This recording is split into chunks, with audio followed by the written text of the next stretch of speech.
Hi hello மக்களே, welcome to ட்ரெல்ஸாக. இன்றைக்கி நான் உங்ககிட்ட என்ன ஷேர் பண்ண போகிறேன் அப்படின்னா, எங்கள் வீட்டில் ஒரு அங்கிள் வந்திருந்தாரு. அவர் இந்த கொசுலாம் விரட்டுறதுக்கு ஒரு சின்ன ஒரு டிப்பு மாதிரி நம்மளுக்கு கொடுத்துட்டு போனார். ஸோ அதை நாங்கள் வீட்டில் செஞ்சு பார்த்தோம். கொசுகளும் அதே போல் போச்சு. ஸோ உங்களுக்கும் அதை நான் ஷேர் பண்ணுறக்காண்டி இந்த வீடியோவில் நான் சொல்ல போகிறேன். இதுக்கு இந்த மணி சூடம் கொஞ்சம் எடுத்துக்கோங்க.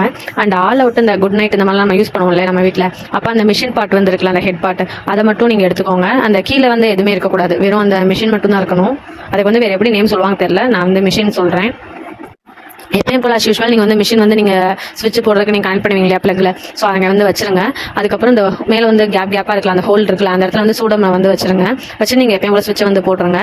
அந்த ஹீட்டுக்கு அந்த சூடெல்லாம் கொஞ்சம் கொஞ்சமாக இலக ஆரம்பிக்கும். அப்புறம் அந்த சூடத்தோட வாடை ரூம் ஃபுல்லாக ஸ்ப்ரெட் ஆயிரும். அந்த சூடத்தோட வாடைக்கே கொசு எதுவுமே இருக்க மாட்டேங்குது, எல்லாமே காணாமல் போயிடுது. எங்கே போகுதுன்னு தெரியல, ஆனால் எல்லா கொசுமே காணாமல் போயிடுது.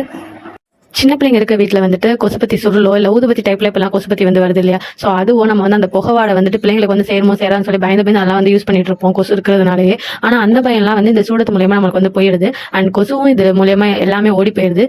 இந்த இது எங்க வீட்டுக்கு ரொம்பவே யூஸ்ஃபுல்லா இருந்துச்சு. கொசுலாம் காணாம போயிடுச்சு. ஸோ உங்களுக்கும் யூஸ்ஃபுல்லா இருக்கும்னு நினைக்கிறேன். நீங்களும் ஒன்ஸ் ட்ரை பண்ணி பாருங்க. கொசு எல்லாம் போயிருச்சு, உங்களுக்கு யூஸ்ஃபுல்லா இருந்துச்சு அப்படின்னா கமெண்ட் பண்ணுங்க. தேங்க்ஸ் ஃபார் வாட்சிங். டாடா, பை பை.